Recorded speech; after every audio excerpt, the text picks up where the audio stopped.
A two-time national champion with the Trojans, Ted Clem will always be remembered for his heroics in the 1984 national championship game.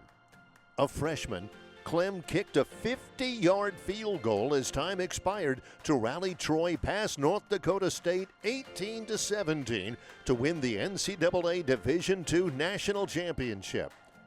Clem's legacy at Troy is far greater than one kick, as he ranks first in program history in career extra points made with 166, and second in career field goals made with 48.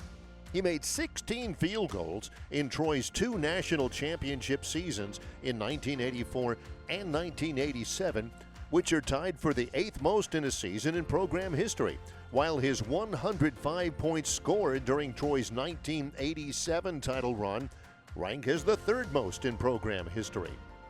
A two-time first-team All-Gulf South Conference selection, Clem stands alone at the top of the Troy career record book with 310 career points scored, 26 more than the next closest Trojan.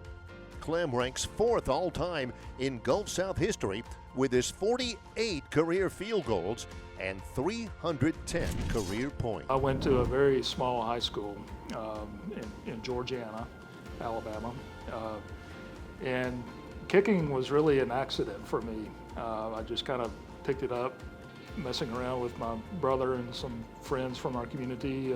We lived out in the country. The sad thing was football I was ready to give up because it seemed like in my younger years I was getting injured every other year. I told the coach that, hey, I don't think I'm cut out to be a football player. And he said, well, you're the only one who can kick. If you'll just come out and just kick for me, that's all I want you to do.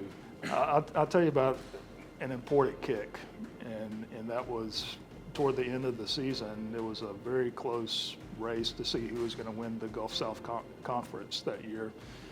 And we were playing North Alabama, and if we won that game or tied that game, we would have been guaranteed to be the team to win the conference and go to the playoffs. Had an opportunity to kick a field goal that would have tied the game, and I missed it. It's probably the first kick that whole year that I absolutely choked. But I remember Coach Gailey pulling me aside and said, Ted, you know that tomorrow the sun is going to come up.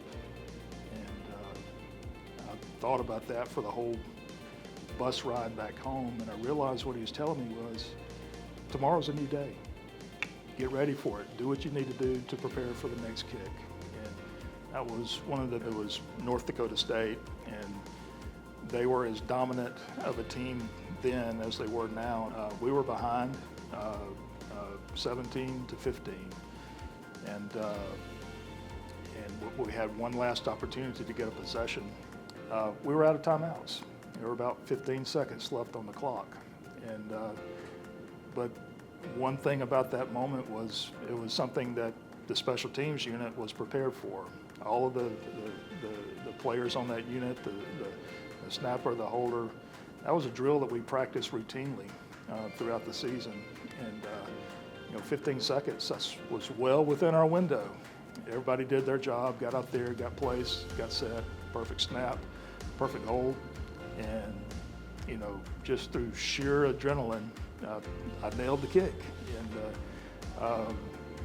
And you can't really describe the feeling that was, but it was such a hard-fought game and a hard-fought season. And my thoughts at the time was, man, I'm so glad I did my job. My time at Troy kind of, set the course for the rest of my life in a lot of ways. I met my wife here and proposed to her right on the steps of Sorrel Chapel, right across the way here. We now have 3 kids. They're grown. All 3 are Troy University graduates, and we just became an all-around Troy family. All my family, my parents especially, from an early age were very supportive of all of our activities. And as I said, they were just thrilled, and were probably as sad as I was when my playing days came to an end, because what are we going to do every weekend in the fall now? But I kind of felt the same thing as my kids grew up and left the house, so I know how they felt, but I really appreciate their support.